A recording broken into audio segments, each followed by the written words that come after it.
when I was super sick, I would just be sitting in bed all day. Not even sitting, I would be lying down in bed all day, but I would be completely drained. Felt like I ran a marathon, and that's because my brain was on this negative loop.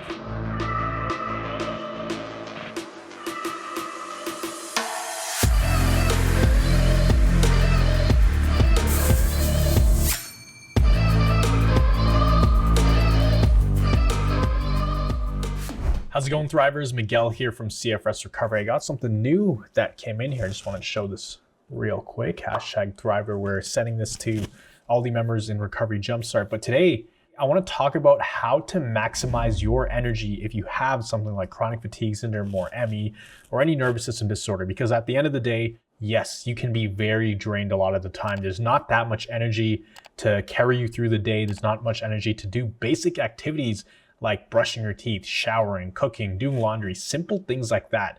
You really have to account for the energy you do expend throughout the day. So that's why I want to talk about how to maximize your energy. Now, let's rewind the clock a little bit. Now, when it comes to the idea of energy, you have to reframe the way you think about it. A lot of people really feel that they don't have enough energy to put into the recovery because maybe they've been struggling with this for months or years, if not decades. That's a lot of energy that it takes to just survive, to just try to get by.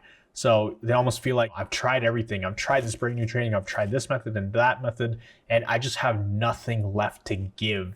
And they feel like they're going to run out of energy if they try anything. And that's the thing with CFS or a nervous system issue, is it feels like you don't have much to give. But what you have to realize is that it takes a lot of energy to just stay on that hamster wheel. It takes a lot of energy to just continue doing the same things over and over again. It takes a lot less energy to actually do the brain new training and change your habits and change your thought patterns. So it's harder to stay where you are now than it is to put in the hard work needed to rewire your brain and rewire your nervous system.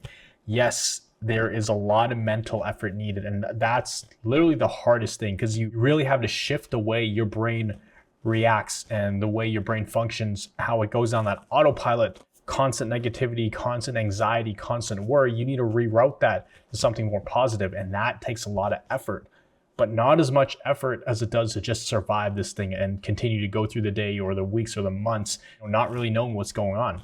So in order to maximize your energy, you actually need to do these things that restore your energy. That's what I like to call it. Because my whole thought process before, it's so hard to actually just get through the day.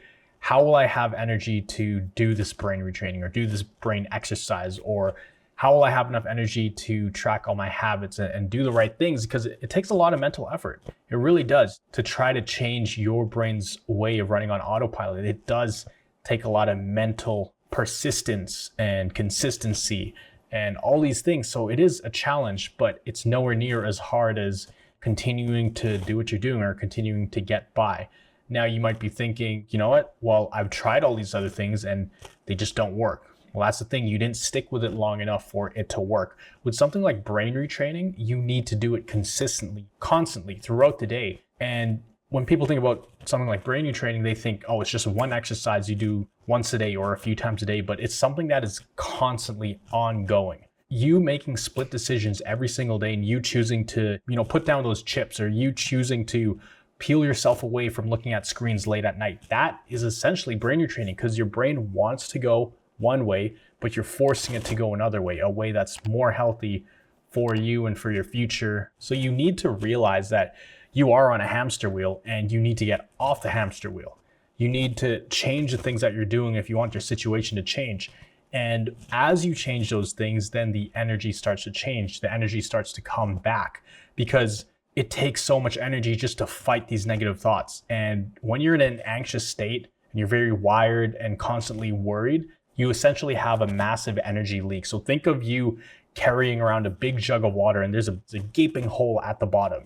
Right? I want you to picture it as the more anxiety and negativity and worry that you have, the bigger that hole is where there's a water leakage, and that water is your energy. So you have these leaks happening every single second or every single minute of the day that you don't even realize. You just fighting these negative thoughts is a massive drain of energy. So you need to reshape the way you think about that, because the thoughts actually are very draining. And I've said it in multiple videos before, they can be even more draining than physical activity. So mental stress, emotional stress, you need to really overcome that if you really want to recover, especially the instant response you have to symptoms.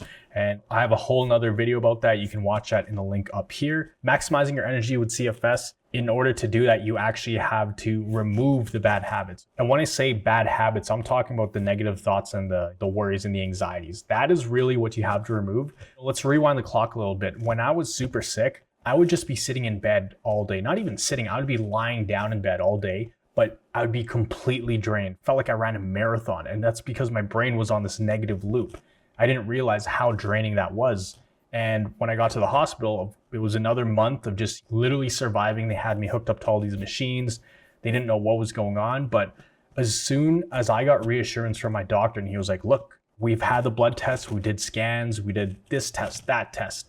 Pretty much every test you could think of it that they had in the hospital, it came back negative. They referred me to a specialist in the hospital. He's actually a psychiatrist.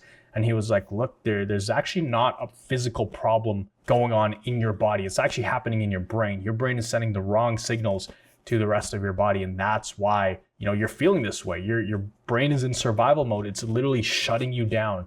The anxiety is keeping you put so that you don't move a muscle, so that you don't have the energy to sit up out of bed, because it thinks that if it gives you energy, you're going to go and do something that stresses it out, because that's what you've been doing all these years. You've been stressing your body out.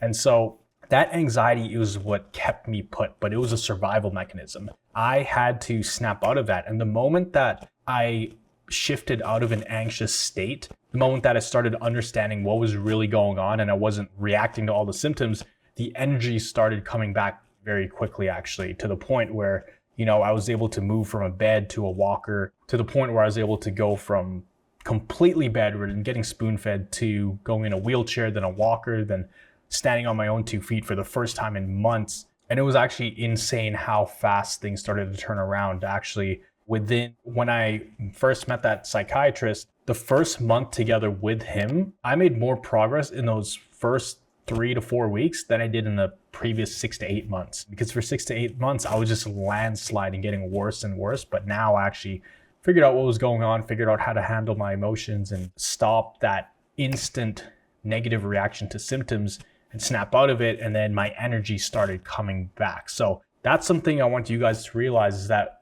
you need to get out of the hamster wheel in order to gain energy. So yes, getting off the hamster wheel. And when I say hamster wheel, it's obviously not a physical hamster wheel, but it's like your mind is on a hamster wheel. It's just running this loop. Symptoms, panic, anxiety. Symptoms, panic, anxiety. Symptoms, panic, anxiety. You could say symptoms, crash, anxiety. It's essentially the same thing. Your nervous system goes into overdrive. And I've actually created a document in the Recovery Science Blueprint where you can see it right here.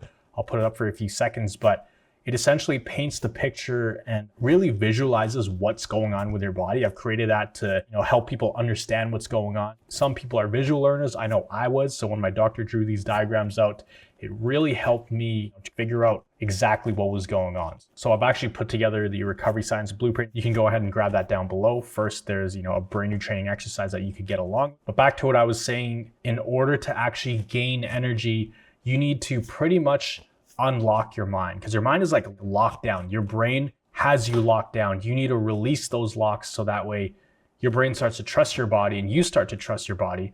Once you do that, it's going to give you more energy and it's going to allow you to go out and do more things, even if it's just sitting out of bed or eating your own food by yourself or taking a shower. It starts to take off the limiters from your body, but as long as you're in that hamster wheel, it will not give you that energy back. You need to snap out of that anxious state. So just wanted to share that with you guys today. If you haven't already, make sure to hit that like button, subscribe. Really appreciate the support on this channel. And if you haven't already, make sure to join our private Facebook group, our community of thrivers. I always tell people an illness like this will actually make you much stronger than you were ever before this, because you learn how to, master your own mind, master your emotions.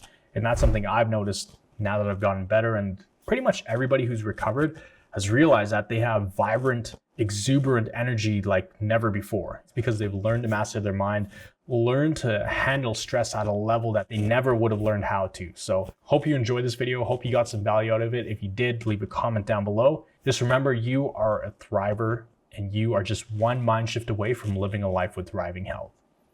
See you in the next video.